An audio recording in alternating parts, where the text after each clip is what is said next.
Vamos lá, Iane, me conta um pouquinho. Você foi TCC do semestre passado, né? Você entrou na mentoria, você já estava com uma ideia do tema quando entrou na mentoria? Como é que foi esse processo para você? Bom, boa noite todo mundo, né? Que eu esqueci de falar antes. Eu entrei, tipo, primeiro na oficina do semestre passado, e aí eu tinha uma ideia de tema, mas eu estava ainda na dúvida, porque era um tema que eu estava pensando em um abrigo para pessoas em situação de rua. Só que era um tema que abrangia, tipo, muita faixa etária, muita coisa.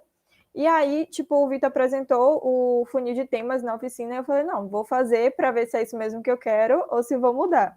E aí, tipo, mudei.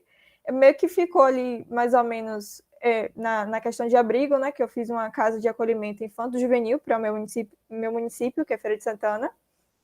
Porém, tipo, ainda, acho que foi na primeira mentoria que a gente estava fazendo, é um tema, assim, bem comum ainda. Então, Vitor que foi que me deu essa ideia de, tipo, sair daquele tema meio que tem vários TCCs sobre isso, inclusive, tipo, eu consegui achar muito conteúdo sobre, justamente porque tinha muitos TCCs a respeito do tema, não só de arquitetura, como de outros cursos também.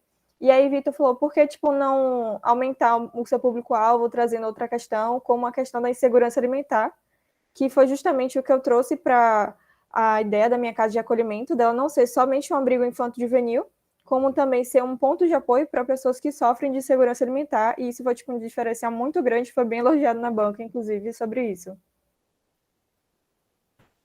Tava mutado aqui para não dar eco e também porque o pessoal tá entrando e tá disparando aqui o sonzinho. Mas eu até pensei que a gente fosse entrar nessa discussão no final aqui da tua apresentação, mas tá ótimo entrar agora, provavelmente a gente vai falar no final também. Essa questão ela é muito importante. Eu estou até fazendo um plantão de temas lá nos stories, né? E teve muito tema assim que me mandaram no Instagram, muito tema assim comum, né? E nada contra fazer um TCC com um tema comum. Se é um tema comum é porque é uma demanda, existe uma demanda em várias cidades, em vários locais para essa questão que você está abordando ali. Só que quanto mais comum o tema, menos ele chama a atenção, né? Menos ele passa a ser atrativo para quem vai avaliar o teu trabalho e até para você mesmo. Não é só pensando em quem vai corrigir, na nota, não é só isso. Mas é pensando também tipo, no teu prazer de fazer algo que você teve uma sacada. Me fala a verdade, não é bom, Yane, ter a sensação de que, cara, eu tô fazendo uma coisa legal e uma coisa que é única, que é diferente, que foi uma ideia, que foi um pensamento. Então, assim, poxa, isso ajuda, sabe? Isso ajuda na hora desse desenvolvimento. E no teu, não foi no tema, né? Não foi o Uhum. tema quando a gente lê assim, anteprojeto de uma casa de acolhimento infanto-juvenil no município de Feira de Santana, Bahia, a gente não imagina que o público-alvo não é o público-alvo comum de uma casa de acolhimento infanto-juvenil, né? Que você teve essa sacada em relação ao público. É por isso que eu falo, não necessariamente o ponto específico, a parte específica do seu TCC precisa estar no tema. É legal quando ele está no tema, mas ele pode estar em outro momento, no teu caso foi no público-alvo, né? E aí você viu, na tua banca isso foi elogiado, né? Justamente por quê? Porque provavelmente eles não esperavam. Deve ter acontecido uma surpresa de, na hora de ler o público-alvo, de eles entenderem essa mudança que você fez, que foi justamente fazer um espaço que atendia as famílias também, né? Não só as Isso. crianças que sofriam de insegurança alimentar.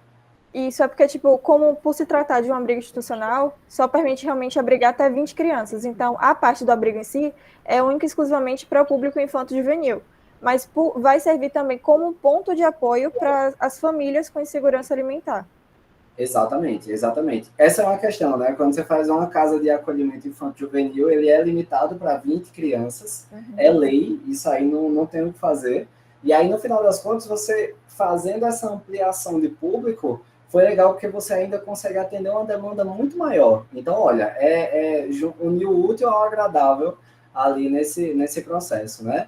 Mas, bem, essa é a apresentação real oficial da Riane. Ela fez exatamente essa apresentação, ela não adicionou nada, não tirou nada. Yane participou do primeiro dia da nossa oficina de criação, que rolou no dia 23 de janeiro. Parece que já faz um ano, mas não, foi só semana passada. Não deu tempo dela apresentar, dela mostrar a apresentação, porque foi um dia muito cheio, né? A gente terminou muito tarde, demorou para iniciar, enfim. E eu falei, não, a gente vai fazer o Inspira, e tá aí o Inspira, né? A gente fazendo agora. Vamos lá, Yane. Faz a tua apresentação como se fosse a tua banca final mesmo, tá? Pode apresentar. De vez em quando eu vou te interromper para fazer algumas perguntas e tudo mais, mas pode fazer a apresentação tranquila, tá? É você apresentando o trabalho como você já fez outras vezes.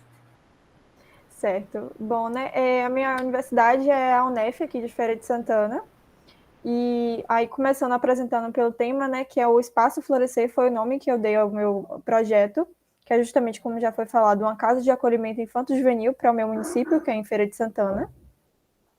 Na estrutura da minha universidade, pede que a gente tenha introdução, a justificativa, os objetivos, metodologia, perfil do usuário, contextualização, o bairro escolhido, o estudo geral de implantação, um processo projetual e a conclusão. Na introdução, a gente tem um pouco de muitos slides, assim, porque foi até uma dica que o Vitor deu para mim e para as meninas que estavam comigo, para ter uma apresentação mais dinâmica, então as coisas às vezes vão aparecendo aos poucos. Eu acho que foi até Duda que falou no primeiro dia da oficina, justamente, que essa questão é para prender a atenção dos professores na banca, e funcionou bastante, porque até eles falaram que vão usar meio como modelo para os TCCs que eles vão orientar. Mentira, pô, vão roubar a minha dica. Não tô acreditando, não. Foi um dos avaliadores falou que vai usar como modelo para os orientandos dele. Ô, velho, roubando as dicas do TCC Nota 10. Isso é plágio. Vou processar por plágio. Não, tá bom. Pode usar. Daí, de onde saiu essa, tem outras várias. Fica tranquila. Fica tranquila. Bom, aí, né, como eu trouxe na introdução, que crianças e adolescentes elas passam pela situação de abandono, negligência e necessitam do auxílio do Estado, assim como também que houve um aumento drástico da situação da insegurança alimentar e que tem também a busca por auxiliar na redução desses dados através do Estado. E aí, na justificativa, eu trouxe os dados tanto do Brasil a respeito do acolhimento infantil, como também do Nordeste de Feira de Santana, sobre a situação da extrema pobreza. Não encontrei dados específicos na minha cidade a respeito do acolhimento infanto-juvenil. Então, por isso que eu também trouxe apenas os dados da extrema pobreza aqui da minha cidade. Isso é muito bom. Volta um pouquinho, Yane. Geralmente eu não enfatizo nessa parte para quem está vou até gravar, que essa parte é muito boa. Para quem está no TCC2, eu não paro nessa parte do Inspira e não dou ênfase nela, não. Mas para quem está no TCC1, e a ideia até desse Inspira é ser bem voltado para quem vai começar o TCC1, isso daí é muito importante, porque geralmente é na primeira mentoria individual, né, que eu mostro isso, o que é que você vai fazer na justificativa, que para mim é uma parte muito importante da monografia, cara. É uma parte muito importante do TCC1. E aí, nessa parte da justificativa, você colocou justamente tudo o que uma justificativa pede. Que é aquele recorte geográfico, aquele recorte de informações e, principalmente, esses dados. Né? Lembrando, justificativa é sempre o ponto. Quem for TCC1 vai ouvir isso muito.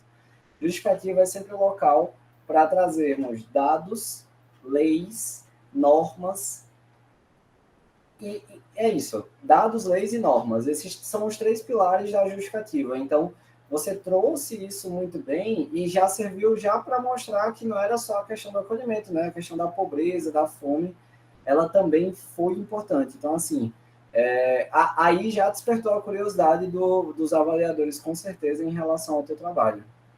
Sim, foi até uma questão que foi falada assim na banca, que a minha introdução, inclusive, faltou ter o capítulo, tipo, meio que, na verdade, o parágrafo final, de ter aquele parágrafo, tipo, que dá vontade de você continuar a ler. E aí eles disseram que, tipo, na justificativa isso já era apresentado.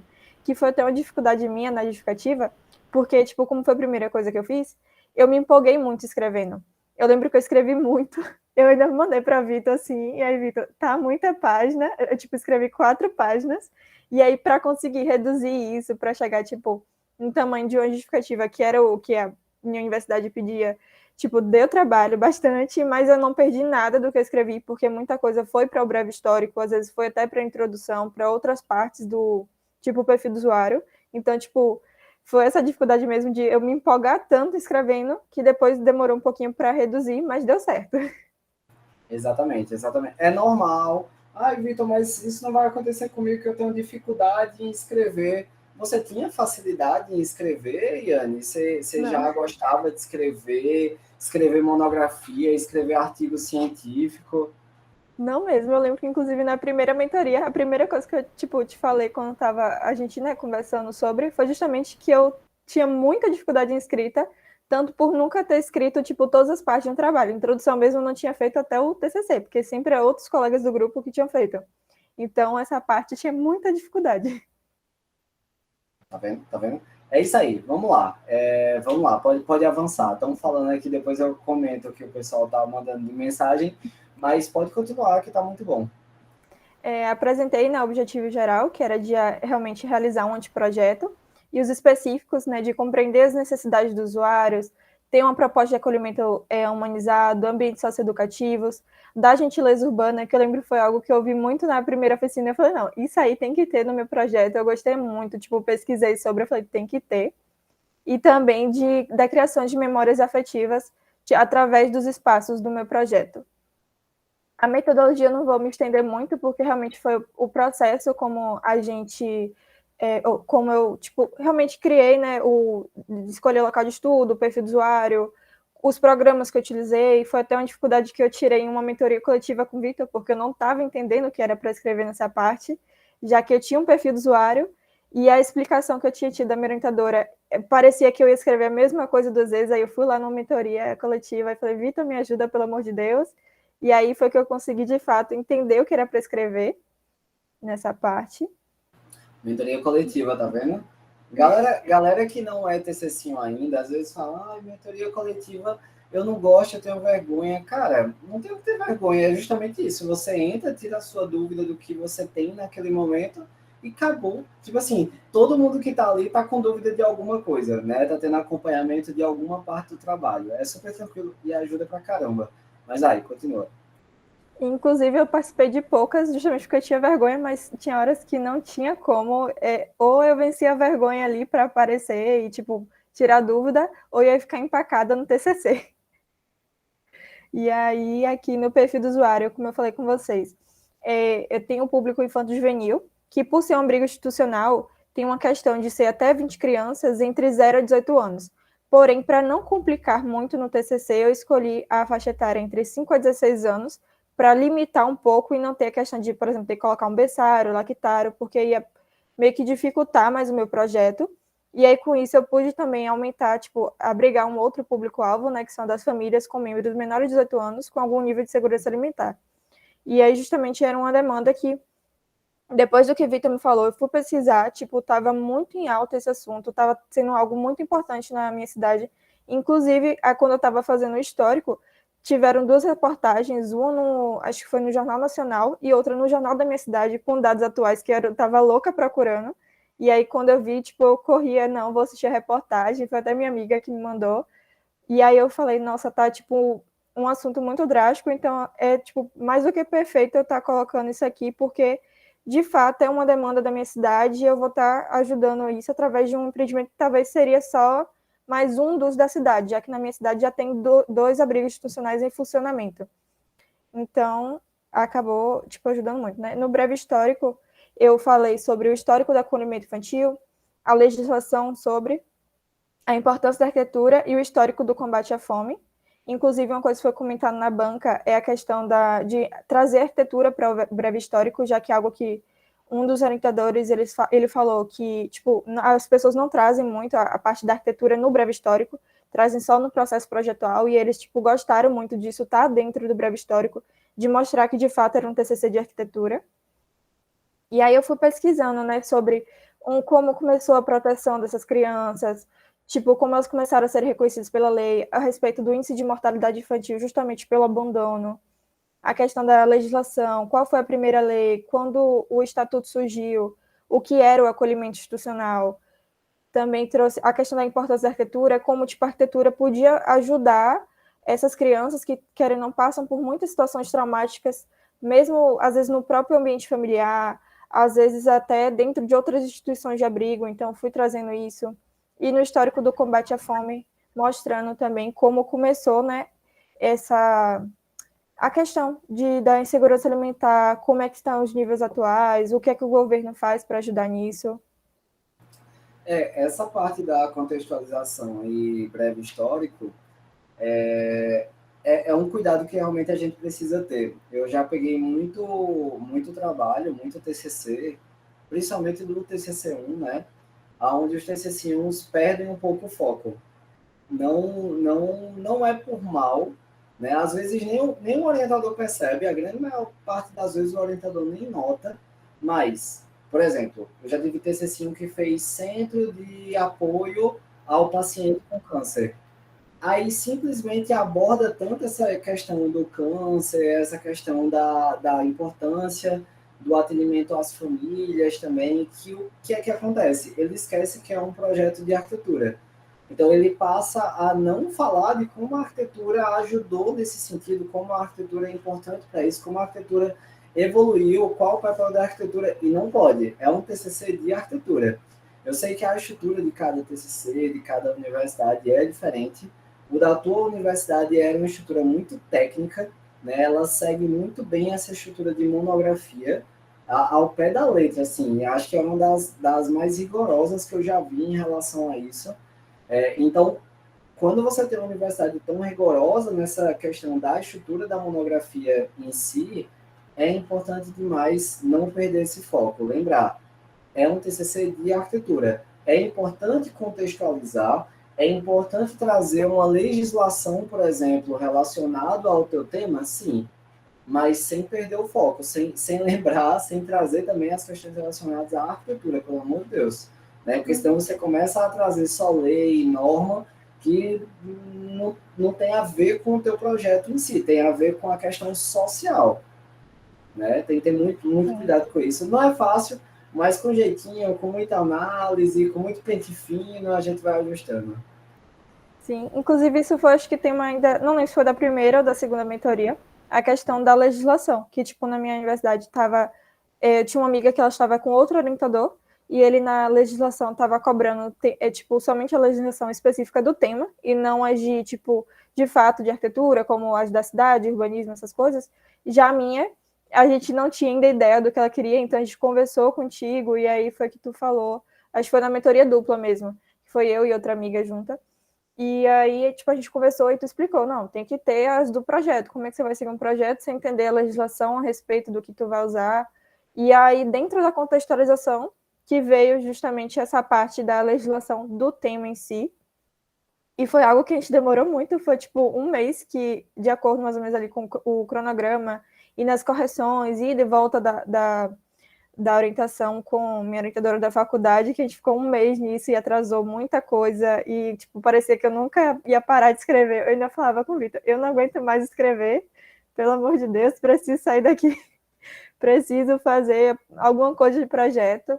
E foi que Vitor alertou a gente para realmente, de fato, começar a parte do processo projetual, porque no cronograma da nossa orientadora, tipo, era uma semana, porque eu e outras duas amigas que estávamos aqui na mentoria, a gente tinha a mesma orientadora, então a gente estava seguindo o mesmo cronograma.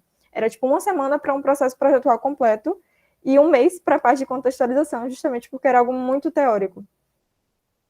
Aí também tinha parte das temáticas, que a gente ia trazer o tema dentro de uma temática nacional, estadual, municipal. Na temática nacional, trouxe o perfil das crianças e adolescentes acolhidas, assim como a evolução da insegurança alimentar no Brasil, em comparação com também a extrema pobreza, que foi um estudo do IPEA. Na temática estadual, eu trouxe exemplos de estatísticas na Bahia, assim como programas de referência, um ar de referência, né? E na temática municipal, eu trouxe os exemplos que tinham em funcionamento na minha cidade, para explicar realmente a demanda, assim como os dados também da insegurança alimentar aqui na minha cidade.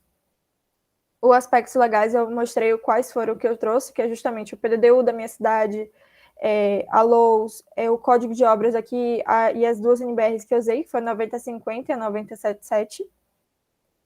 aqui a respeito do bairro escolhido, eu tive que meio que justificar, de fato, porque eu escolhi esse bairro, que é um bairro que ele tem uma importância histórica para a minha cidade, já que foi onde começou, e também a questão dos aspectos populacionais, mostrar porque eu escolhi ele também, por ele estar encaixado dentro do público-alvo que eu escolhi, de acordo com a faixa etária, essas questões. E também as condições atuais do bairro, que foram estudadas, e, inclusive, durante esse período que eu estava fazendo isso, a minha orientadora queria que eu fizesse um estudo do bairro, tipo, meio que quase um projeto urbanístico do bairro, justamente porque eu encontrei muitos problemas no mesmo. E aí eu ainda falei com o Vitor, como é que eu vou fazer isso? Acho que foi na mentoria, foi na segunda mentoria, como é que eu vou fazer isso? Não tem condições, não vai dar tempo, tem muita coisa para fazer um projeto aqui de análise para o bairro, algo assim, vai ser muito trabalhoso. E aí foi que ele me recomendou, tipo, conversar com a minha orientadora e explicar que era preferível fazer tudo que fosse obrigatório primeiro, e depois o que desse tempo, se desse algum tempo extra, eu faria essa parte. Acabei optando por não fazer ainda, porque eu achei que não ia acrescentar tanto assim no trabalho, então eu preferi realmente focar no que era obrigatório, fazer o melhor das partes obrigatórias, e essa parte, caso dê tempo, eu faça no TCC2, algo assim. Também trouxe os mapas, né, para explicar o porquê eu escolhi esse bairro, já que, tipo, por ser uma casa de acolhimento infanto-juvenil, as crianças, elas não estudam dentro da casa, elas estudam em escolas próximas, vizinhas, aí eu fui mostrar a quantidade de escolas municipais e públicas que tem, assim como também a questão dos vazios urbanos, que era para justamente justificar a importância de ter gentileza urbana dentro do meu projeto. Aqui foi o estudo geral de plantação, onde eu apresentei a zona, o bairro, a rua, o terreno mesmo onde ele está localizado. É aí que a galera de São Paulo estranha, né? Porque lá é ao contrário essa ordem de análise. Primeiro se analisar a região para depois depois desse diagnóstico é que você vai definir o tema de acordo com o que a região precisa para de fato desenvolver o projeto. E em alguns locais, em algumas universidades, você faz um projeto urbano para aquela região. Então, terminou que a orientadora queria fazer uma engenharia reversa aí, né? Fazer o contrário, mas propor também essa intervenção urbana, e a gente puxou o freio de mão dela um pouquinho aí, para ninguém se fazer algo que não precisa, e no final das contas não dá tempo de fazer tudo.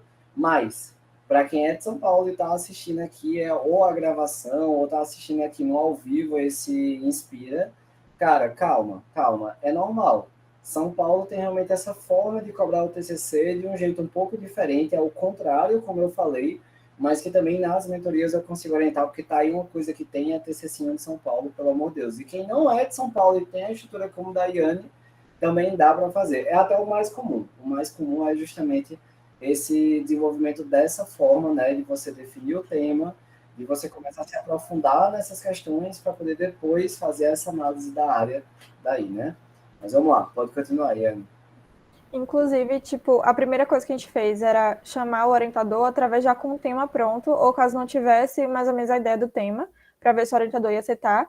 E a primeira coisa que ela pediu foi justamente a escolha do terreno. E isso aqui foi, tipo, acho que um dos erros que eu cometi foi escolher um terreno muito grande, com medo de não caber o que tinha. E aí eu fiz, isso foi, tipo, eu já tinha feito mapa, já tinha feito muita coisa, e aí eu estava na setorização.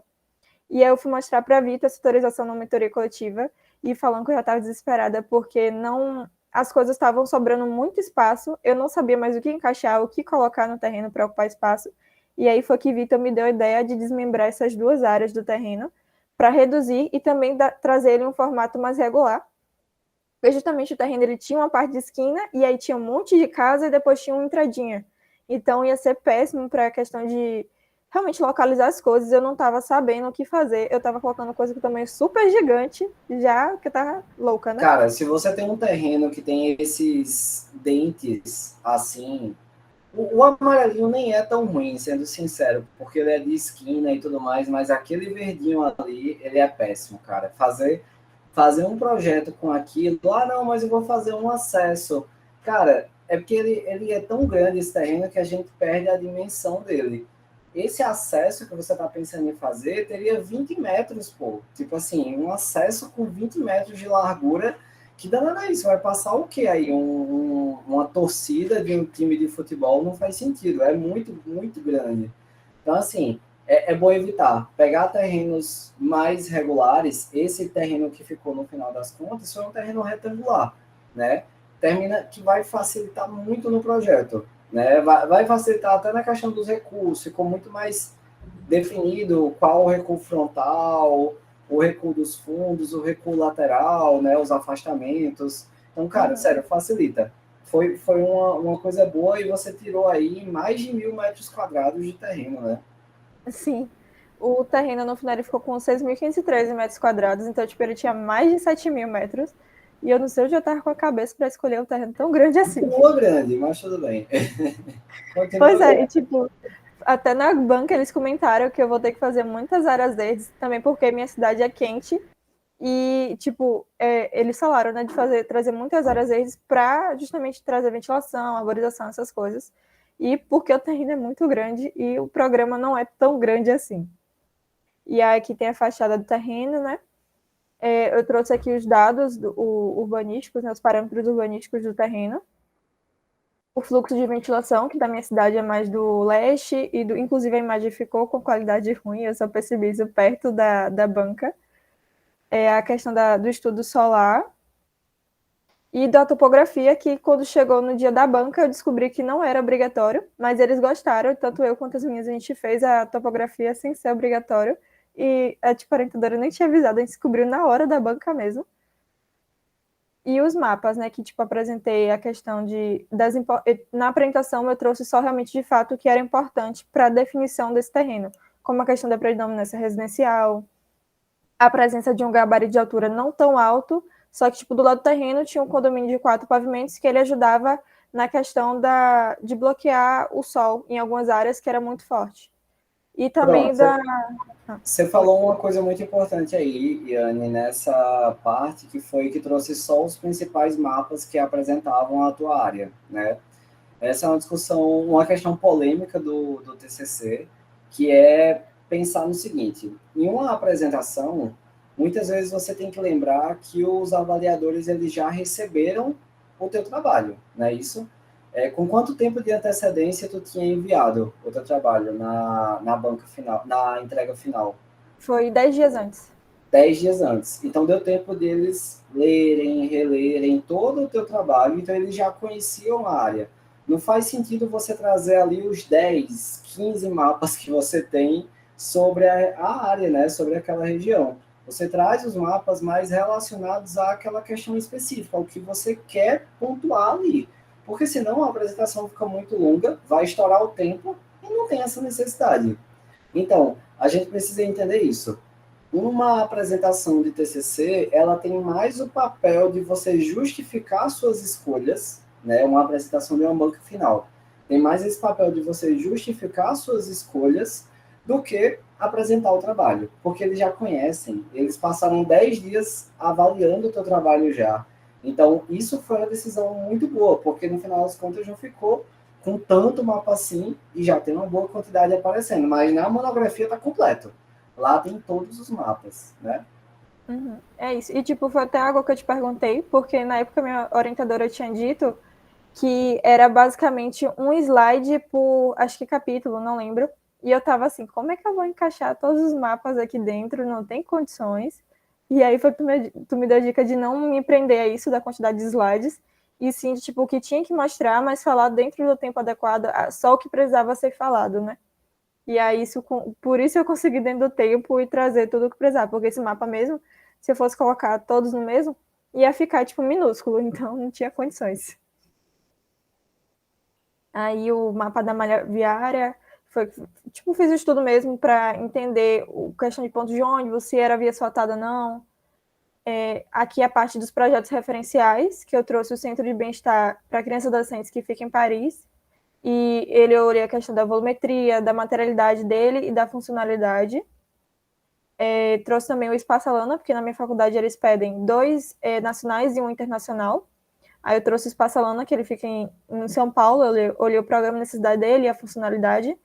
assim como também um projeto Moradias Infantis, que fica em Tocantins, que eu olhei a mesma questão e, tipo, foi até dele que eu tirei uma ideia de trazer os dormitórios no meu projeto, não totalmente coletivos, mas serem semi-coletivos, para, tipo, menos crianças dentro dos dormitórios. Aqui o conceito, que eu trouxe a teoria do florescimento humano, desse psicólogo, e justamente foi daí que eu tirei o nome do espaço, né, de ser o nome Espaço Florescer. E o partido, que eu trouxe 5 diretrizes projetuais, a questão de trazer natureza, iluminação, que eu quis trazer através de espaços de convívio interno, através de também de praças, da gentileza urbana, o convívio com a comunidade, que é algo que fala muito no estatuto, que é necessário ter um convívio com a comunidade, a questão da psicologia das cores, e também a sensação de trazer para essas crianças e adolescentes um lar, tipo, transformar de fato o abrigo num lar. E também a questão da materialidade, que eu trouxe da questão de usar a madeira, o concreto e o vidro. Para aí. Volta. Eu tô feito o João Kleber. Para, volta. Olha a neuroarquitetura aí, hein? Olha a polêmica neuroarquitetura. Meu Deus, a quantidade de neuroarquitetura que tem na caixinha que eu abri lá nos stories hoje. Nossa Senhora. Eu, inclusive, tinha botado no começo. Tinha? Ah, Tu que me corrigiu. Pode crer, tá vendo aí? Eu sou o exterminador da neuroarquitetura. Cara, não, é porque assim, neuroarquitetura eu acho um conceito muito interessante. Eu até explico isso, né? Que minha irmã ela é psicóloga, mas ela tem mestrado e doutorado em neuropsicologia. E muitas vezes eu discuti com ela essa questão da neuroarquitetura. Eu disse a ela que eu vou fazer até um livro com ela. Eu e ela, a gente pode escrever um livro, né, falando de neuroarquitetura, porque ela vai trazer as questões de neuropsicologia e eu trazer da arquitetura, olha só, hein, dá jogo. Mas o que é que acontece? Tem que entender que o teu tema, um centro de acolhimento infanto-juvenil, já tem um público que foi muito específico. Se você traz isso para o tema, neuroarquitetura é aplicada a um centro de acolhimento infanto-juvenil. Tipo assim, eu sendo muito sincero, eu acho que não tem necessidade e termina tirando o foco do que realmente é o teu projeto. Fica parecendo que a neuroarquitetura é o ator principal e o centro de acolhimento infanto-juvenil é só o meio para o qual você está aplicando a neuroarquitetura. E ao contrário, a neuroarquitetura ela está sendo aplicada para melhorar aquele espaço. O ator principal tem que ser o teu tipo de projeto, né? Então, assim, para mim, neuroarquitetura se encaixa muito bem. Ou como subtema, pode ser um subtema, não vejo problema. Como um objetivo específico, também não vejo problema. Como partido, pronto, são as questões que eu acho mais interessante de entrar. Entrar em um tema, a não ser que você vá fazer um TCC teórico que vai estudar como a neuroarquitetura ela pode ser aplicada em um tipo de espaço como esse, e o seu TCC vira um TCC teórico, né, que não vira um TCC arquitetônico, aí é que eu vejo mais sentido, sabe? Mas tirar o foco do teu personagem principal para poder colocar para a neuroarquitetura, não, tem que ter muito cuidado com isso. Inclusive, no meu entrou nos objetivos específicos também, que foi até uma dica que tu me deu quando tirou do nome ali, de botar nos objetivos. E, tipo, inclusive isso levou a trazer dentro do partido, porque eu vi que durante o trabalho, em algumas partes eu não falava tanto, então eu falei, não, agora chegou a hora, dentro do partido, tipo, meio que encaixa nas diretrizes que eu escolhi, aí foi que eu coloquei. Tem até uma questão que aconteceu semana passada, uma TCCinha eu acho que ela era de Campinas, São Paulo, que ela fez um centro de diagnóstico e tratamento do câncer. E aí uma coisa interessante que ela não queria tirar do tema, o nome neuroarquitetura. E você sabe, tipo assim, quem é TCC aqui vai saber disso, que eu sou muito de boa na mentoria, tanto na individual quanto na coletiva. Eu dou as minhas sugestões, a minha visão e o meu direcionamento baseado em toda a experiência, tudo que eu já conheço. E aí, se o TCC não quiser seguir aquilo, quiser bater o pé, que foi o que ela fez, tá tudo bem. Acho que era a Gabriela, ela não quis seguir, não quis tirar essa questão da neuroarquitetura do tema, e aí tava tudo certo, no TCC2, era o TCC2 o dela. O que é que aconteceu? no momento da pré-banca dela, sério, eu não falo isso com orgulho, não. Eu fico triste porque aconteceu isso. Mas o avaliador interno, que estava na pré-banca, reclamou que não estava vendo a neuroarquitetura tão forte no projeto dela para estar como tema. E aí, o que ela fez? Ela terminou tirando a neuroarquitetura do tema e colocou nos objetivos específicos depois da pré-banca. Eu até falei para ela, ó, não, tá vendo, eu estava prevendo o futuro. Não estava prevendo o futuro, eu só estava realmente querendo tirar essa responsabilidade toda da neuroarquitetura. Porque senão, tipo assim, cada ambiente, cada espaço vai ter que ter a ver com a neuroarquitetura, e às vezes a gente esquece no TCC2 e tal. Então, se no TCC1 você já tira, o peso é menor, entendeu? Então, aconteceu isso semestre passado, dá para chamar ela para fazer um Inspira. O trabalho dela foi muito bom, ficou muito bom o trabalho dela, dá para mostrar aqui também. Mas é uma discussão legal, é uma discussão bacana. Pode continuar, Yane. Aqui no programa de necessidades, eu trouxe a área médica, a área de serviço, inclusive a área médica é algo que eu vou retirar, porque foi avisado na banca que eu estava complicando muito mais se eu fosse colocar, porque eu coloquei ambientes que necessitariam de eu trazer um estudo da RDC 50, fazer algo muito mais complexo, então isso vai dificultar muito para mim no TCC2, então isso aqui já vai ser retirado. A área administrativa, a área educacional, que, tipo, apesar deles não estudarem dentro da casa de acolhimento, eles necessitam de outros ambientes, tipo de estudo extra, como, por exemplo, a aulas de artes, música, dança, questão de lutas, esportes, uma biblioteca, auditório, a sala de informática, a área íntima, que são os dormitórios, uma área de lazer e uma área externa. Aqui eu trouxe a área total, a área, tipo, as individuais, a área total e também como isso está em relação ao terreno. Os fluxogramas que eu dividi em duas edificações, porque eu quis fazer dois prédios diferentes, então eu trouxe de um e trouxe da edificação 2.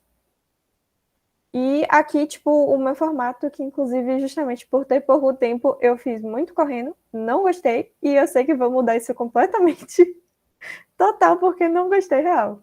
Então, tipo, tem a área do estacionamento, a praça externa com hortão comunitária, que justamente eles foram colocados na frente por ter a necessidade do acesso mais rápido pela rua, porque a praça externa é justamente onde vai ter o convívio com a comunidade também. O pessoal vai estar podendo, realmente vai ser a gentileza urbana através dela, né, a horta comunitária. Tem duas praças internas, uma coberta e uma aberta, que as crianças podem utilizar tanto em dias de chuva quanto em dias de sol, e para trazer também a natureza para dentro da edificação. O setor de lazer e o parque infantil, junto também o setor administrativo, que eles estão na segunda edificação. Na outra tinha o setor médico, o setor de serviço, o setor íntimo e o setor educacional.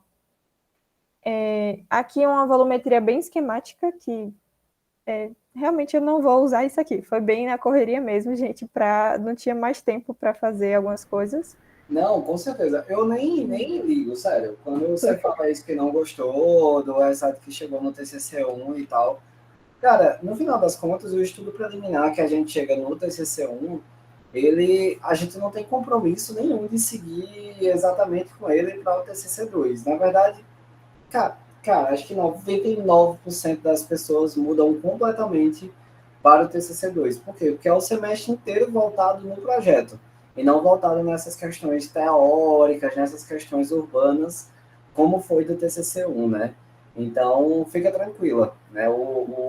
Essa preocupação. Na verdade, a primeira mentoria individual para quem é do TCC2, que é o seu caso agora, dona Yane, vai ser totalmente voltada nisso, em refazer esse processo, agora sim, voltada, né, com pelo menos uma semana voltada para esse estudo volumétrico inicial, para depois ir para as plantas. Quem é TCC1 sabe que eu falo muito isso, primeiro é volumetria, depois planta, e aí sim é que vai começar a desenvolver isso.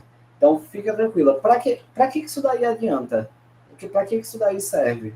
Para você já ter uma noção de afastamentos, de área permeável que precisa ter.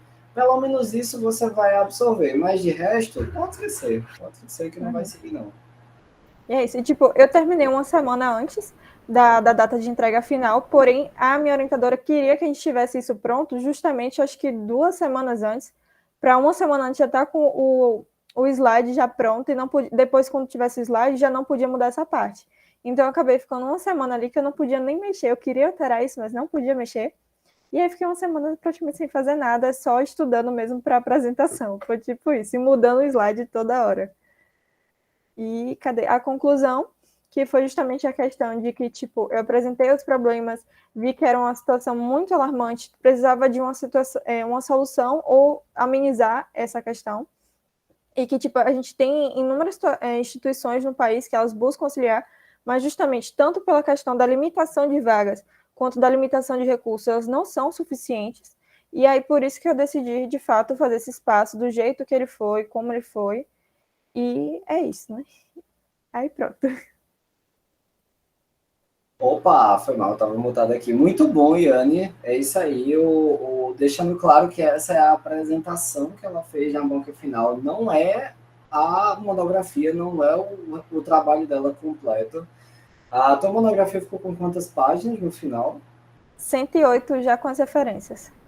108 páginas com as referências. É, porque no final das contas, as referências não contam, né? Como o número de páginas, mas mesmo assim tem 108, 103, vai ter alguma coisa por Sem as aí. referências ficou 101. 101, pronto. Imaginei que era nessa média. Bom, é um trabalho muito completo, é um trabalho muito, como eu falei, ele é muito científico, né? Eu falei isso algumas vezes durante as mentorias contigo. Cara, é engraçado, porque tem universidade que faz a monografia de um jeito que parece até que está fazendo uma tese de mestrado. Sério mesmo, de tão aprofundada, de tão científica que é. Mas tudo bem, né? É muito do perfil de cada universidade e uma coisa que foi muito boa sua foi justamente saber que a tua universidade já era assim, né? Acho que você começar as mentorias, você começar o semestre já tendo noção do que a universidade pede e qual o perfil da universidade faz toda a diferença. Porque se você entrasse no semestre achando que a faculdade, minha faculdade é de boa, pede o trabalho normal como todas as outras. Quem vem falando isso, pede o trabalho normal como todas as outras, já tá por fora de tudo, porque não tem nada igual aqui. Cada universidade é muito diferente. Então, assim, você ter essa noção ajudou, porque te fez seguir o cronograma direitinho, né? Mesmo que fosse um cronograma adaptável, mudando o tempo todo esse calendário e tal. E isso ajudou muito no processo, né? Sim, com certeza. Tipo, eu lembro que a mentoria estava esperando, né, para marcar a primeira e tentando descobrir quais eram os entregáveis da minha universidade, porque assim, eu tinha referência de uma amiga minha, que ela tinha mandado o que ela tinha entregado, porém já sabia que iam mudar algumas coisas e estava demorando muito. Aí eu falei, não, vou marcar, fazer, tipo, praticamente mudou, acho que algumas coisas que acrescentou, mudou um pouco da estrutura, mas eu consegui fazer essa mentoria individual primeira. Mesmo sem as datas finais, eu só sabia que na minha faculdade não tinha uma pré-banca, só tinha banca final, e que 10 dias depois, 10 dias antes da banca, a gente entregava a monografia, e sabia que a gente ia ter uma etapa de volumetria esquemática. Então, tipo, aí eu fiz essa mentoria, e aí com isso eu consegui, tipo, iniciar, inclusive antes do cronograma, porque a justificativa mesmo eu entreguei para a orientadora uma semana antes do que ela pediu, porque justamente eu já tinha começado na mentoria. É isso aí, é isso aí. Foi importante você ter falado isso para quem é TCC e está aqui acompanhando a gente, né? Que tá, não sei se tem alguém ainda com essas dúvidas, inclusive eu vou abrir para vocês agora, para vocês tirarem dúvidas comigo e também com a Yane em relação ao trabalho dela. Se vocês tiverem alguma dúvida, quiserem ver melhor alguma parte, quiserem que ela volte ali na apresentação, ela volta. Aqui vocês que mandam. A ideia de ser um Inspira ao vivo é justamente essa, que a gente tem essa interação, né? Mas o que é que acontece? Para você marcar a sua primeira mentoria individual, é importante sim que você tenha esses entregáveis, que você saiba quais as datas das suas entregas na universidade. Mas se você tiver pelo menos uma noção, você pode marcar essa mentoria individual já. é muito bom, é muito melhor, na verdade, marcar essa primeira mentoria individual quando você já tem tudo pronto, tudo definido, tudo esquematizado. Mas, pronto, teve uma TCC que mandou hoje dizendo que as aulas dela só vão começar na segunda semana de março. E aí, só na terceira ou quarta semana de março eu queria marcar a primeira mentoria individual. Eu disse, não. Faz isso não. Tenta marcar antes a mentoria individual, ali na última semana de fevereiro e tal, porque pelo menos a gente vai começar as mentorias imaginando uma data de entrega. Então, fica o recado para todo mundo que está aqui assistindo, ou a gravação, ou no ao vivo, que se a data de início das suas aulas da universidade forem começar depois de março, na segunda semana, na primeira semana de março, cara, tenta marcar antes essa mentoria individual, mesmo que não tenha essas datas definidas, porque a gente dá um jeito. Eu já fiz muito isso, fiz com a Iana, inclusive, a gente cria uma data imaginária e se a universidade mudar, se a universidade, na hora de divulgar ali, liberar uma data diferente, ajuste o calendário. Ajuste o calendário, mas você já vai ter iniciado. Isso faz a diferença. Né? Isso. Tipo, eu lembro que até a gente estava com um pouco de noção do que o meu coordenador tinha falado, de ser na primeira semana de dezembro a apresentação. Acabou que foi na penúltima semana. Eu, apresentei dia 19 de dezembro. Então, acho que por isso também ajudou eu a terminar antes da data, porque eu estava imaginando uma data muito anterior para a apresentação da banca. E muito anterior também para finalizar a monografia. E então foi meio que essa adaptação. E questão de, como é que fala, de realmente dos entregáveis, eu tive a sorte também de conseguir com uma pessoa muito próxima, mas ainda assim mudou. E eu lembro que quando a minha coordenadora mandou, eu mandei ele direto: ó, Vitor, chegou aqui o cronograma novo, vou te mandar tanto o cronograma que a minha orientadora mandou, quanto o, como é que diz? Acho que é tipo escopo, o sumário que a universidade mandou do que tem que ter ali na estrutura da monografia. Poxa, você deu um exemplo muito bom. Eu nem lembrava disso. Minha memória é péssima com alguns pontos específicos de data, principalmente. Nem lembrava dessa história que tinha saído tão perto do final, essa data da apresentação final, né? Então, imagina se a gente fica esperando para poder criar um calendário. Né? O processo de imaginar uma data, criar um calendário para essa data imaginária, é algo muito positivo, porque é uma forma de você começar. A gente tem muito essa tendência de, ai não, eu não comecei, não é culpa minha, eu não comecei porque a faculdade ainda não liberou as datas. Calma, não é assim também, né? Não vai se atrasar, e aí sim vira culpa sua, você está se atrasando justamente porque está esperando cair do céu uma data e que, cara, passou da segunda semana de fevereiro, a universidade não divulgou a data, se já tiver voltado às aulas, claro, né? É porque é uma universidade que demora a divulgar isso. Então, não dorme no ponto. Esse início, ele é importantíssimo para o TCC1 e para o TCC2 aí também. Principalmente o TCC2, que tem uma carga projetual muito grande, né? Sim, sim. Oi, Yane, e aí? Você tá com medo do TCC2? Tá com expectativa? Como é que tá isso para iniciar esse próximo semestre agora? E quem tá aqui pode mandar mensagem já para a Yane, que depois de ela responder essa pergunta, ela vai atender vocês por aqui também. E eu também vou atender vocês por aqui pelo chat, tá? Mas pode falar. Nossa, eu tô com medo, ainda mais que eu já decidi algumas coisas que eu quero mudar, principalmente a parte projetual.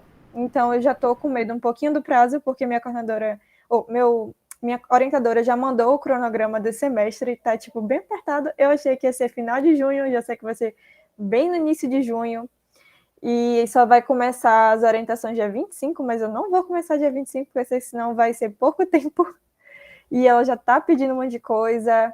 E eu já vi os entregáveis também, então quando eu fiquei vendo, tá, ok, eu fiquei um pouco mais tranquila, porque eu vi que não pede tanto detalhamento na minha segunda etapa, é mais a parte, técnica, das plantas técnicas de implantação, plantas baixas, cortes, essas coisas, mas não tem detalhamento, que eu estava muito com medo de...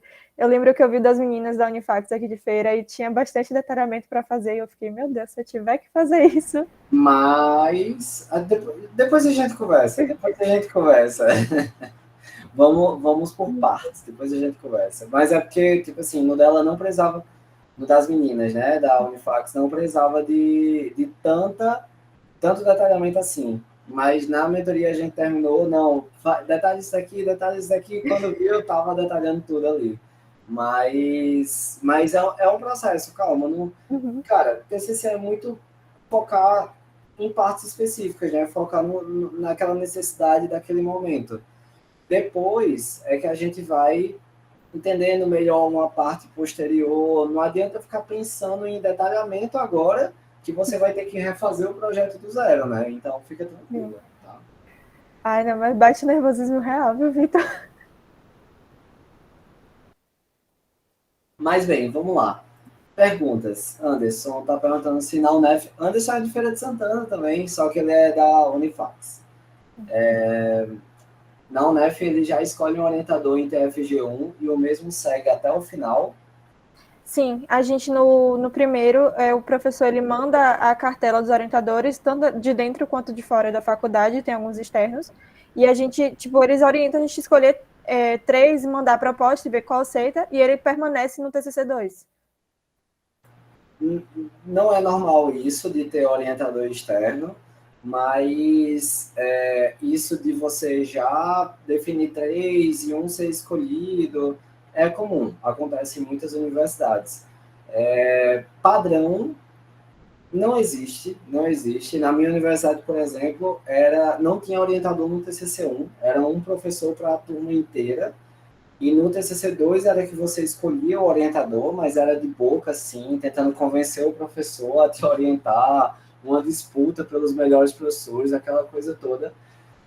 Mas é bom, eu gosto desse estilo da tua universidade, né?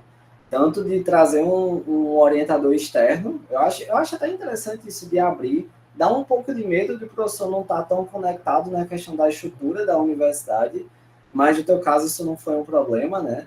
Não, Mas eu acho era que externa, inclusive, a minha. a tua orientadora era externa, né? Ela não era uma professora da universidade. Mas isso não foi um problema porque ela é namorada do coordenador do curso, né? Então Isso. ela sabia bem essa questão da estrutura do TCC na universidade. Isso é muito bom.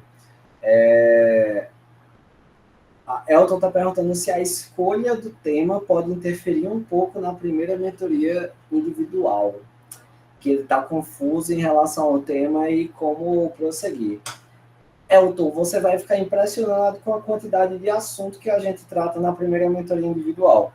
É muita coisa, justamente porque a ideia é entender em que ponto você está e entender também e te passar, na verdade, o que você vai fazer a partir daquela mentoria individual.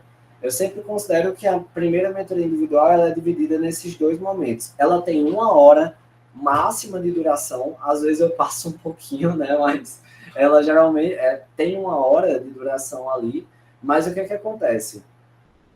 Primeira meia hora, eu fico te perguntando muita coisa, tentando entender a estrutura do TCC na tua universidade, tentando entender algumas questões assim. Só para vocês entenderem o processo, eu tenho uma ficha de cada TCC1, é um monte de pasta lá no escritório, com o nome de vocês, com os dados de vocês e tudo mais, para justamente pegar essas informações iniciais e aí a outra meia hora, aí sou eu falando do teu tema, o que é que eu achei, o que é que eu acho que vai funcionar ou não, a gente discutindo essas questões e aí eu vou te passar a tarefinha para a próxima semana. Por quê?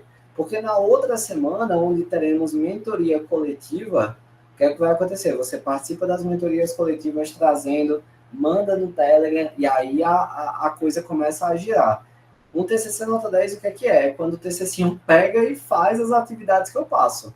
A diferença do TCC que se dá bem aqui com a mentoria do TCC que não se dá bem é justamente aqueles que fazem as atividades, comparecem nas mentorias coletivas, enviam pelo Telegram as dúvidas, enviam um trabalho, então isso faz muita diferença, tá? Agora vamos perguntar só sobre a mentoria, quer ver?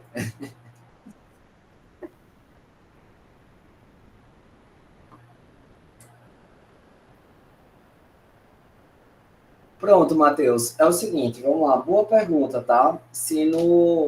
Quando o TCC1 entra para o TCC2 na mentoria, Se será analisado o TCC1.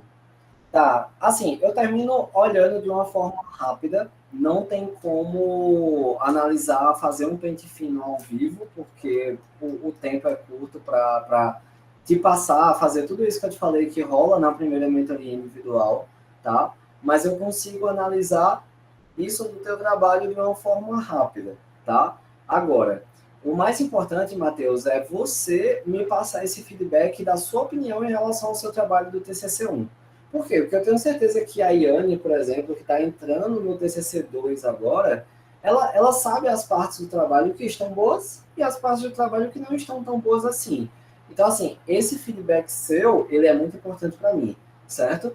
E, claro, depois teremos pentes finos, teremos tudo isso para poder, aí sim, analisar o teu trabalho, se você não tiver mudado nada, e aí sim a gente vai realmente visualizar os pontos de melhoria e dá tempo de ajustar. Agora, confesso, se eu for passar a primeira mentoria individual só para analisar o que veio do TCC1, cara, eu basicamente não vou conseguir dar direcionamento nenhum. Não é a minha intenção. Eu sou muito focado no TCC2 naquele momento. Até eu sempre falo isso, cara, se você fez uma monografia ou um caderno no TCC1, no TCC2, no início, você não vai nem tocar nesse caderno. Você não vai nem tocar nessa monografia. Você vai focar no projeto, que é o foco do TCC2. Depois a gente volta na monografia. Por quê? Porque senão você se atropela, tá? Então é mais ou menos assim que funciona e relaxa. Na primeira mentoria individual, eu conduzo você e eu te mostro tudo isso tranquilamente, tá?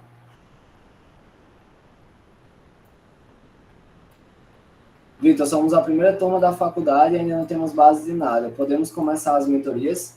Ó, oh, Gabriele, boa pergunta, tá?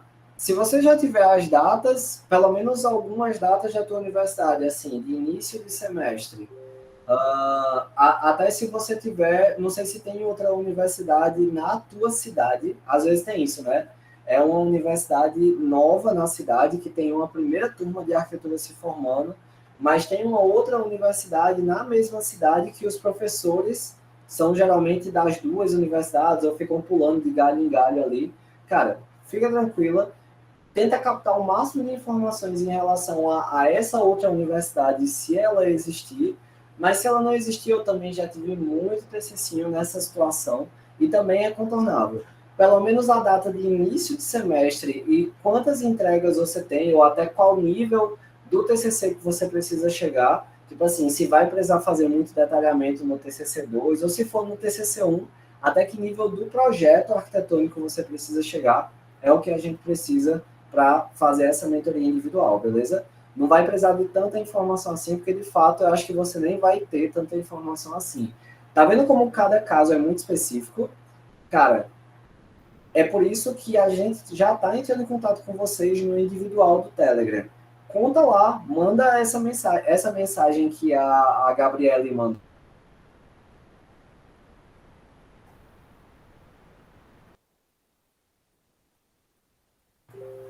Alguém desativou meu microfone. Ai, me deixaram mudo aqui, gente. Que é isso, pelo amor de Deus. Calma. Mas pronto, essas informações específicas, se você tiver alguma dúvida, marco ou não minha mentoria individual. Não tenho as datas ainda. É no Telegram. O Telegram no individual é o caminho para você tirar esse tipo de dúvida, tá bom?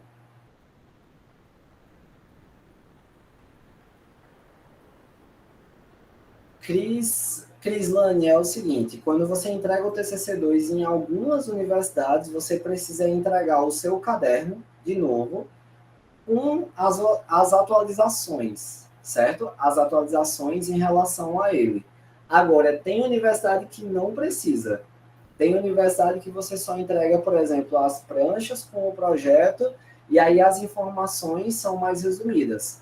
A Unip, geralmente você precisa entregar, ou a Unip precisa entregar tudo, minha filha. Precisa entregar o caderno com a parte do TCC1 atualizada e precisa entregar também as pranchas diagramadas com o projeto e precisa, em algumas universidades, entregar maquete física. Maquete física. O Unip tem isso aí. Em algumas faculdades rola isso também. Ou algumas unidades, não são todas da Unip, mas a grande maioria pede a maquete física também. Então, o caderno do TCC1, ele vai ser atualizado. Ele vai ser atualizado e vai ser adicionada a parte de projeto nele. Ah, na chácara tem. Na chácara tem tudo isso que eu falei. Tive muito TCC, tive vários TCC nota 10 da chácara, inclusive. Rola assim, rola assim. Vamos lá. Elton tá com a mãozinha levantada. Pode mandar mensagem, Elton. Pronto, tá dando para ouvir aí? Tá dando, pode mandar. Beleza. É só uma pergunta para a Yane, que ela tinha falado que no começo ela tinha uma dificuldade para escrever o TC1 e tal. E daí eu tenho essa mesma dificuldade. Passo pela mesma situação dela. Quando é algum trabalho em equipe, a maioria da galera costuma escrever, eu fico com a parte mais dessa de criação de design, que eu mexo um pouco também, né? E aí a gente vai se dividindo nessa situação. A pergunta é, como que ela se deu nessa situação? Foi tranquilo? Foi um pouco mais complicado? Como é que ela progrediu nisso? Tipo, no começo eu tava bem nervosa, realmente, tipo, eu tava com muito medo da questão da escrita, por se tratar de monografia, saber que, tipo, ia ser um trabalho grande, com muita coisa. Então, foi já, tipo, o que eu falei com o Vitor, então ele me ensinou algumas técnicas de, tipo, analisar outros trabalhos, iniciar a justificativa, porque eu já não conseguia, só de imaginar, começar pela introdução, alguma coisa assim, eu já sentia que eu travava. Então, começar pela justificativa ajudou muito. E realmente, tipo, começar a pesquisar, mas também não ficar só na pesquisa, que era uma coisa que eu tava, às vezes, tendo muito, então o Vitor me alertou a isso, de, tipo, eu ficava muito focando só pesquisar e não escrevia nada. Então, a questão de também escrever um pouco todo dia. Às vezes eu não conseguia escrever uma frase inteira, eu escrevia algum tópico, alguma coisa assim, então isso destravava. Ou então algumas palavras soltas e eu ia tentando encaixar, formar algo. E aí, com, tipo, realmente a questão do treinamento, né? Um pouquinho todo dia ali, eu acabei conseguindo criar meio que um hábito que ficou, tipo, a questão de travar, às vezes não conseguir escrever alguma coisa, ficou mais difícil de ter. Ficou, tipo, mais natural para mim escrever ao longo do TCC mesmo, sabe? Entendi. É que, na verdade, eu interrompendo aqui vocês, né? Mas é que a gente não aprende isso na faculdade de arquitetura, né? Como eu falei, minha irmã, que é psicóloga e tal, ela quando eu comecei a fazer o meu TCC1, que tinha toda essa parte escrita, eu lembro que eu também senti muita dificuldade, porque eu também ficava muito com essa parte de criação, principalmente diagramação, render dos projetos, mas nunca dessa parte mais teórica. E eu senti muita dificuldade no meu TCC1 também. Hoje em dia não parece, mas senti. E aí o que é que acontece? Ela falava, ué, mas tu não teve disciplina dessa parte de pesquisa científica e tal? Eu disse, não, de jeito nenhum. Eu já tinha feito pesquisa científica PIBIC na universidade por uns 2, 3 anos, e aí tinha dado uma certa base, porque tem que escrever aqueles relatórios, quem já fez pesquisa científica ou já viu, sabe que é bem chato essa parte de relatório e é quase uma monografia ali que tem que fazer. Então, assim, já tinha dado uma base, mas o que é que acontece? Muitas vezes vocês não sabem nem pesquisar, né? Tipo assim, no TCC1, muitas vezes eu falo sobre o Google Acadêmico, eu mostro o Google Acadêmico, como é que funciona, como é que você vai pesquisar ali dentro. Até gravei um vídeo e coloquei lá no Instagram hoje sobre isso, porque é importante isso também. Como você vai pesquisar sobre o assunto, não é só chegar no Google e jogar Centro de Acolhimento Infanto-Juvenil, porque até vai aparecer ali, mas vai aparecer os projetos existentes. Não é sobre isso que você tem que pesquisar. Você tem que pesquisar sobre o seu público-alvo, você tem que pesquisar sobre questões da tua problemática no Brasil, no estado, no município. É muito diferente, sabe, Elton? Então, assim, é normal sentir essa dificuldade no início, e é até por isso que na primeira mentoria individual eu passo um exercício para começar a escrever não por texto. Você começa a escrever por tópico. Qual é o pior problema dos alunos de arquitetura que não estão na mentoria e começam a escrever o trabalho? É porque eles começam pela introdução, querendo escrever texto completo, parágrafo completo pela introdução. Isso é um problema gigantesco. TCC1, você começando pela introdução é horrível. Como é que você vai introduzir uma parada que você nem falou ainda, que você nem identificou os problemas, nem justificou? nem colocou quais são os seus objetivos ali. Não dá, não anda. Quem já tentou começar a escrever um TCC1 pela introdução sabe como é complicado. TCC1, ou a gente começa pela problemática ou começa pela justificativa, a depender do que a tua universidade cobra. E não se começa a escrever por texto, por parágrafo. A gente começa a escrever por tópico, porque como o Iane falou, tópico é mais fácil de lembrar, de ter ideia, de pensar, e depois você transforma os tópicos em textos. Faz parte aqui da mentoria, faz parte do método isso, e eu vou apresentar direitinho. Mas, tipo assim, só isso eu acho que já vai te tranquilizar. Você não vai começar a escrever texto. Você vai começar a escrever tópicos que são ideias, e a partir dessas ideias é que você vai pesquisar, transformar em texto. Pesquisar, transformar em texto. Aí o processo facilita, entendeu? E Entendi até na sim. parte da contextualização também, a parte da contextualização, como é muito conteúdo, ficou mais fácil dividir por capítulos e eu pesquisar, tipo, especificamente o que eu queria falar naquele capítulo. Se eu Não, fosse, tipo, tentar mas escrever tudo, aí você já estava destravada 100%. nem, Aí nem tanto. já estava escrevendo muito bem, já estava fluindo, porque de fato a parte escrita ela começa a fluir a partir de um certo momento, né? A partir de um certo momento. Ali era o limiar já de destravar de vez a parte escrita. Acontece isso. Quando você chega no final do TCC1, muito comum, inclusive, Yane falou isso aqui, eu não esperava que fosse escrever tanto, escrevi mais de 100 páginas, meu Deus, tal. Acontece porque foi um processo, destravou, no início foi mais complicado, mas foi destravando, e assim vai.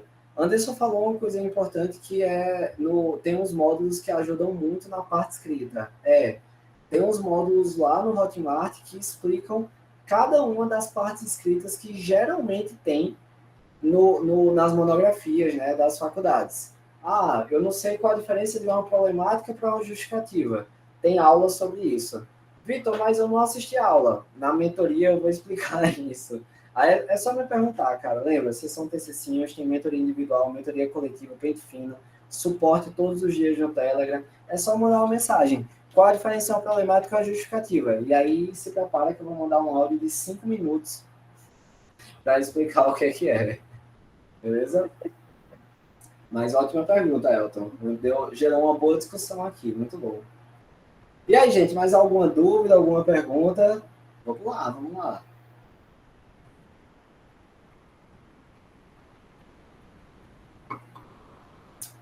Não?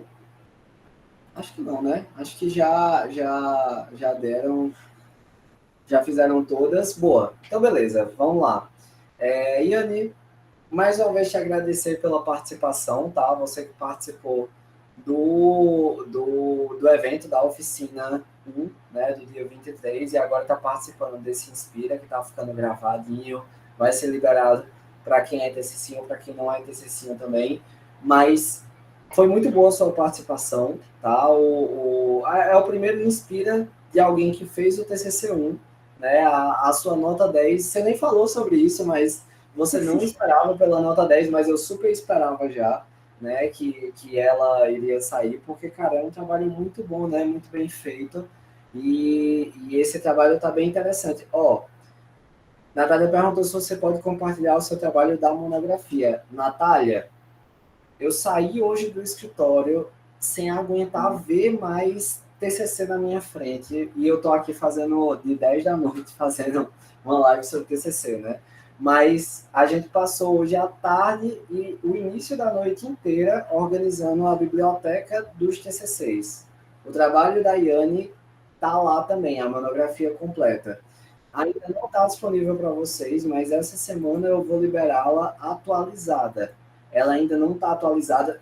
Tem uma biblioteca TCCs disponível para vocês nos bônus lá do Hotmart, mas eu vou liberar o link novo, atualizado, e explico para vocês no grupo dos TCCinhos, beleza? O trabalho de Anne também estará lá.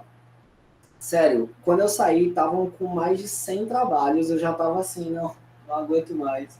Não aguento mais ver TCC, pelo amor de Deus, mas é muito trabalho para os TCCinhos. É só o TCCinho.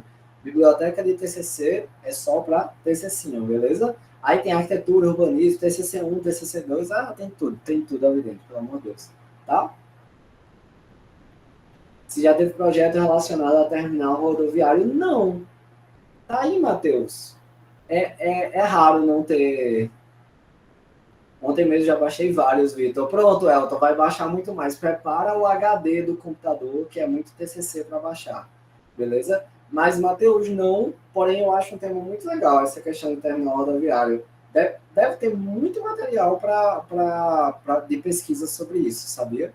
De verdade mesmo. É um tema muito interessante. Gostei. Quando será lançada as aulas bônus de topografia do SketchUp, só para eu programar? Natália, acredito que a partir da semana que vem a gente já começa a liberar esses bônus que ainda não saíram. O topografia será o primeiro, tá? Eu acho que o topografia já sai semana que vem, sim, sem dúvidas. Ok? Mas, Iane, eu comecei a falar e não terminei, porque fui pegando aqui, né? Mais uma vez, muito obrigado, tá, pela sua participação. Foi ótimo, foi incrível. Você arrasou, né, como sempre. E quero que você faça o outro TCC Nota 10 agora, porque eu quero ver você recebendo o seu quadrinho laranja. Vai receber os 2 quadrinhos, um do lado do outro. O do TCC1 você vai receber antes, tá? Receber antes. Eita, travou. Certo. Mas é isso. Eu já separei o lugar dos 2 aqui. Já separou, é isso aí. Separa o lugar dos quadrinhos e vamos que vamos.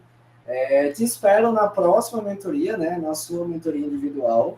E é isso. A gente vai se encontrar muito até julho, né? Até julho teremos bastante o que conversar por aqui, tá bom? Obrigada, Vitor, pela oportunidade. Nada, quem agradece sou eu. É isso. Vamos encerrar aqui a nosso Inspira, já ia falar, nossa mentoria coletiva, pelo costume. E a partir da segunda-feira, dia 6, começamos com nossas mentorias individuais, coletivas. Entra no grupo dos TCCinhos, quem não é TCCinho ainda, entra com... Cara, os bônus e o desconto vai só até amanhã, cara. Aproveita, pelo amor de Deus, não vai perder isso não. E vamos com tudo, que tem muita coisa boa aqui para vocês, tá? Um abraço, boa noite a todos e até a próxima semana para quem é TCCinho e para quem não é TCCinho, até algum dia, beleza? Um abraço, até mais, tchau, tchau.